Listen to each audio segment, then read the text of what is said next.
तो नमस्कार दोस्तों, स्वागत है आपका हमारे एक और नई वीडियो में। तो आज की वीडियो में हम लोग देखने वाले हैं BSc final year dynamics mathematics यानी पेपर जो थर्ड है मैथमेटिक्स का, उसके इम्पोर्टेंट क्वेश्चन हम लोग आज की वीडियो में अपन देखने वाले हैं। सिर्फ और सिर्फ 10 इम्पोर्टेंट क्वेश्चन आज की वीडियो में हम लोग देखने वाले हैं। तो जो भी विद्यार्थी अभी तक जिसने कुछ भी नहीं पढ़ा है वो ये क्वेश्चन भी अगर पढ़ जाता है तो उसके अच्छे वाले नंबर आ सकते हैं। ठीक है, तो वीडियो को कंप्लीट देखना है। अगर आप हमारे चैनल पे फर्स्ट टाइम विजिट करे हो तो फटाफट चैनल को सब्सक्राइब कर दो और वीडियो को लाइक कर दो। तो देखिए, अपन यूनिट वाइज वो क्वेश्चन देखते हुए चलते हैं। जैसा कि आपको पता है कि आपको क्वेश्चन पेपर में एक यूनिट में 2 क्वेश्चन देखने को मिलेंगे, जिसमें से आपको एक क्वेश्चन करना है। टोटल आपको इसका मतलब है वो 10 क्वेश्चन देखने को मिलेंगे, जिसमें से आपको 5 क्वेश्चन करने हैं। एक यूनिट में से एक क्वेश्चन उठाना है। ठीक है, लिख रखा है इसमें प्रत्येक इकाई में से यानी प्रत्येक यूनिट में से एक प्रश्न का चयन करते हुए कुल 5 प्रश्नों के उत्तर दीजिए। यूनिट नंबर फर्स्ट देखिए आप, जो आपको हमारे चैनल पे जो भी पेपर मिलेगा वो आपको बाइलिंगुअल मिलेगा, यानी हिंदी और इंग्लिश दोनों में मिलेगा। बाकी आपको अदर यूट्यूब चैनल है वहाँ पे नहीं मिलेगा, जो शेखावटी यूनिवर्सिटी के गेस्ट पेपर बनाते हैं। ठीक है, तो देखिए यूनिट नंबर फर्स्ट के क्वेश्चन देखिए आप, किसी कण के अरीय एवं अनुप्रस्थ वेग के आर और म्यू थीटा है तथा इसका पथ ज्ञात कीजिए और सिद्ध कीजिए कि अरीय एवं अनुप्रस्थ त्वरण के square R minus mu square theta square upon R तथा म्यू थीटा ब्रैकेट के प्लस में म्यू अपॉन आर है। ये आपका फर्स्ट क्वेश्चन हो गया। इंग्लिश मीडियम वाले हैं वो भी देख लीजिए। The radial and transverse velocities are के r and mu theta, find the path and show that the radial and transverse components of acceleration are respectively. ठीक है, ये दोनों होंगे। ओके, ये आपके पास फर्स्ट क्वेश्चन का फर्स्ट पार्ट हो गया। नेक्स्ट क्वेश्चन देखिए, जैसे कि आपको पता है कि आपको एक क्वेश्चन के मिनिमम 2 पार्ट देखने को मिलेंगे। ठीक है, क्योंकि आपका क्वेश्चन आता है 8 नंबर का एक। ठीक है, तो उस हिसाब से आपको मिनिमम 2 पार्ट देखने को मिलेंगे। नेक्स्ट क्वेश्चन देखिए इसी का, यदि एक कण है वो किसी स्थिर बिंदु से वक्र s = f साई पर गमन करता हो तो तब उस कण के वेगों तथा त्वरणों के व्यंजक प्राप्त कीजिए। If a particle moves from a fixed point on the curve s = f psi, then obtain the expressions for velocities and accelerations. Okay, ठीक है। नेक्स्ट क्वेश्चन देखिए अब आप, क्वेश्चन नंबर सेकंड देखिए आप, एक बिंदु एक समान वेग v से a त्रिज्या वाले वृत्त में गतिमान है तो सिद्ध कीजिए कि अरीय तथा अनुप्रस्थ त्वरण क्रमशः माइनस में v square upon a cos theta तथा माइनस में v square upon a sin theta होंगे यदि वृत्त के किसी व्यास को प्रारंभिक रेखा तथा इस व्यास के एक सिरे को दूर लिया जाए। देखिए, आपको इसमें क्वेश्चन है वो थोड़े लंबे लंबे आते हैं, तो आपको ऐसे समझ में नहीं आए ना तो आप इनका स्क्रीनशॉट ले लो फटाफट साथ ही साथ स्क्रीनशॉट लेते चलो, जिससे आपको क्वेश्चन नोट कर हो सके, या फिर या तो लिख लो साथ के साथ। मैं बोलूँ जैसे जैसे लिखा नहीं जाता है बाय द वे, तो आप उनका स्क्रीनशॉट ले लो ताकि आप इनके आंसर है वो देख सको। इंग्लिश मीडियम वाले देखिए, a point describe a circle of radius a with uniform speed v so that the radial and transverse accelerations are minus में v square upon a cos theta and minus में v square a upon a sin theta. If a diameter is taken as initial line and one end of this diameter as pole. Okay, next इसी में part देखिए इसका, एक कण एक वक्र में जिसमें s तथा साई एक साथ शून्य होते हैं अचर वेग v से चलता है। यदि किसी बिंदु पर उसका त्वरण है वो v square upon c, v square into में c upon s square plus c square. देखिए ये न्यूमेरिकल वैल्यू है, ये आपको अगर ऐसे समझ में नहीं आए तो आप इसमें देख लेवे, अदरवाइज याद रखने के लिए इसका स्क्रीनशॉट ले ले या कॉपी में लिख लेवे हो। तो वक्र का नेज समीकरण, भैया इंपॉर्टेंट क्वेश्चन है, नेज समीकरण ज्ञात कीजिए। एक अरीय और जो अनुप्रस्थ वेग है उसको बिल्कुल देख के चलना है, वो वेरी वेरी इंपॉर्टेंट क्वेश्चन है ये, क्वेश्चन नंबर फर्स्ट में ना। अब अपन बात करते हैं यूनिट नंबर सेकंड की। तो देखिए यूनिट नंबर सेकंड देखिए आप, क्वेश्चन नंबर फर्स्ट देखिए यूनिट नंबर सेकंड का। एम संहति का एक कण गुरुत्वाकर्षण के अधीन एक ऐसे माध्यम में होकर गिर रहा है जिसका प्रतिरोध वेग का म्यू गुना है। ओके, यदि कण है वो विरामावस्था से डाला जाए तो सिद्ध कीजिए कि टी समय में गिरी हुई दूरी कुछ इस प्रकार की होगी।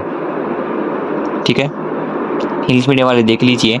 ए particle of mass m is falling under gravity through a medium whose resistant is mu times the velocity if the particle is released from rest so that the distant fallen through in time t is gm square upon mu square bracket e की power mu t upon m minus 1 plus mu T upon M. ठीक है, ये आप इसमें देख सकते हैं।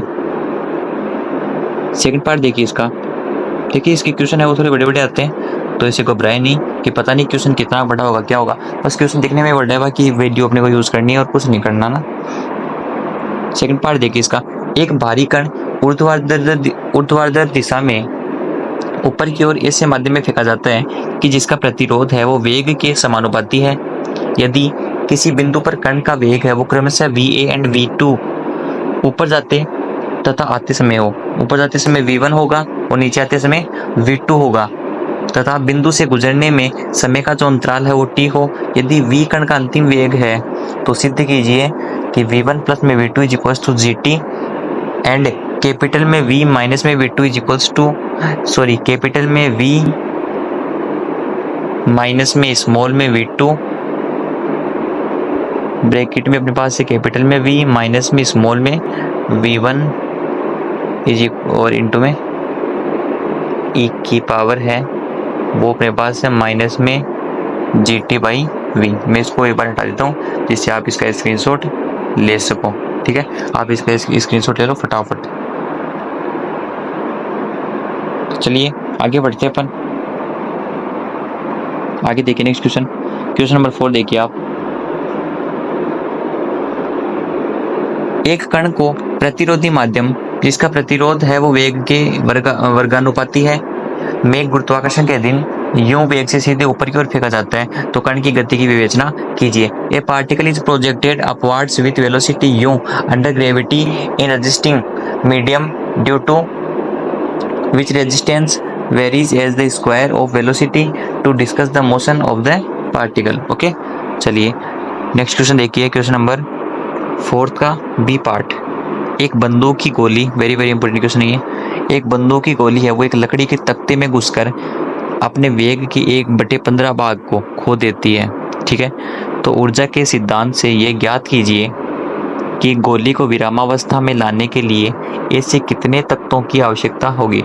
देखना अभी तक कुछ स्टूडेंट्स के पता नहीं क्या क्या कमेंट आएंगे, ये कई फिजिक्स तो नहीं पढ़ा रहे, ये वो तो नहीं पढ़ा रहे। अब कई पूरे साल ही बुक नहीं देखते, फिर वो इंपॉर्टेंट क्वेश्चन देखते हैं। अब ये देखेंगे तो पक्का बोलेंगे कि ये तो फिजिक्स पढ़ा रहे हैं। अरे भैया ये आप ही की मैथमेटिक्स है ना। तो देखो, ए बुलेट लॉसेस 1/15 पार्ट, ठीक है, of its velocity in passing through a plank. Find with the help of principle of work okay and energy how many such uniform planks with be required to bring the bullet to rest. ये अपने पास अभी तक 2 unit के question हुए हैं, तो आप ध्यान से देखें। इनको क्वेश्चन ही दिखने में बड़े लग रहे हैं, बाकी आंसर इनके छोटे मिलेंगे आपको। ठीक है, यूनिट नंबर 7 देखिए फटाफट। अब छोटे छोटे आगे क्वेश्चन तो फटाफट देखिए। 5th का फर्स्ट देखिए, ए त्रिज्या तथा एम सहती के खोखले गोले का एक व्यास के परित जड़त्व आघूर्ण ज्ञात करना है। To find the mi of a hollow sphere of radius a and mass m about a diameter। ठीक है, नेक्स्ट देखिए, एक दीर्घवर्तीय के एक चतुर्थांश पाद का दीर्घवृत्त के अक्षों के परितः जड़त्व गुणनफल ज्ञात कीजिए। Find the product of inertia of an elliptic quadrant about the axis of the ellipse. Okay, next question, question number 6। Unit number 3 का लास्ट क्वेश्चन क्या पूछ रहे अपने से, किसी रुंडित शंकु का उसके अक्षर के परित जड़त्व गुण ज्ञात कीजिए। रुंडित शंकु के सिरों के त्रिज्याएं हैं वो ए और बी है, यानी find the moment of inertia of truncated cone about its axis, the radius of its ends being A and B. Okay, चलिए इसका सेकंड पार्ट देखिए आप। इसका सेकंड पार्ट अपने पास है कि प्रदर्शित कीजिए कि अर्धवर्तीय पटल का उसके सीमक व्यास के समांतर स्पर्श रेखा के परित जड़त्व आघूर्ण है वो एम ए स्क्वायर ब्रैकेट में m/4 माइनस में 8/3 है, जहां पटल की सहायती m तथा त्रिज्या a है। ओके, इंग्लिश वाले देख सकते हैं वाले। So that the moment of inertia of a semi circular lamina about tangent parallel to the bounding diameter is ma square upon m/4 minus में 8/3 where a is the radius and m is the mass of lemon। Okay, confirm. एक बार screenshot लेना चाहे तो ले सकते हैं unit number 3 का। बाकी अपन आगे बढ़ते हैं यूनिट नंबर 4 में। यूनिट नंबर 4 का फर्स्ट क्वेश्चन देखिए फटाफट से ना। एक भारी छड़ AB का एक सिरा एक रुक्ष क्षैतिज छड़ AC पर जिससे यह एक छल्ले द्वारा अनुबंधित है फिसल सकता है। B तथा C है वो एक डोरी से बंधे हैं। यदि ABC एक समकोण है तथा छड़ फिसलने की सीमा पर हो, म्यू है वो घर्षण गुणांक तथा अल्फा है वो AB और ऊर्ध्वाधर के बीच का कोण है, तो सिद्ध कीजिए कि लैम्बडा की वैल्यू कुछ इस प्रकार की होगी और म्यू की वैल्यू कुछ इस प्रकार की होगी। ओके, चलिए आगे बढ़ते हैं। वीडियो वैसे लंबा हो रहा है तो इंग्लिश मीडियम वाले साथ के साथ देख लें, बाकी मैं हिंदी में बोलता हुआ चलता हूँ, इंग्लिश मीडियम वाले साथ के साथ देख लें। दो खुरदरे कण जिसका भार व घर्षण गुणांक है वो क्रमशः W1 W2 तथा μ1 μ2 है, एक भारहीन रस्सी से जुड़े हुए किसी धरातल पर साम्यावस्था में है, तो सिद्ध कीजिए कि धरातल का अधिकतम झुकाव कुछ इस प्रकार का होगा। देखिए अपन तो हम लोग तो बढ़ाने को कितना ही वीडियो बढ़ा सकते हैं क्योंकि हमारे तो फायदा ही है, ठीक है, हमारे तो उस चीज़ में फायदा है, वो आप लोग समझ गए होंगे किस प्रकार से। बाकी पर आप लोग ही फिर वीडियो कंप्लीट नहीं देखते हो तो उसमें कोई फायदा नहीं है बड़ा करने में। चलिए क्वेश्चन नंबर 8 देखिए। सिद्ध कीजिए कि W भार के एक पिंड को रुक्ष क्षैतिज समतल पर खींचने के लिए आवश्यक न्यूनतम बल है वो W माइनस में साइन लैम्बडा है, जहां लैम्बडा है वो क्या है, घर्षण कोण है। ओके, ठीक है। Prove that the least force required to pull a body of weight W on a rough horizontal plane is W minus में sin lambda, where lambda is the angle of friction। Question number 2 देखिए इसका।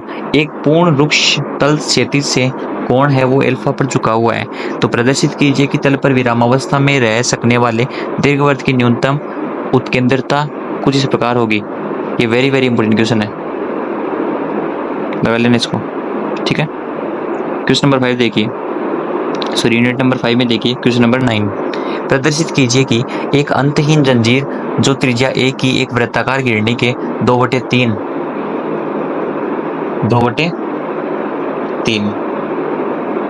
ज्यादा मोटी चल गई pencil है ना,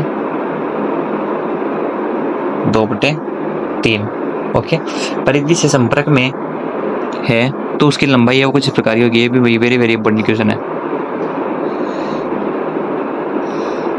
next question देखिए आप, पहले इसको एक बार इंग्लिश में देख लीजिए। सो that the length of an endless chain which will hang over a circular pulley of radius a so as to be in contact with 2/3 of the circumference of the pulley is कुछ प्रकार होगी, ठीक है। इसका second part देखिए।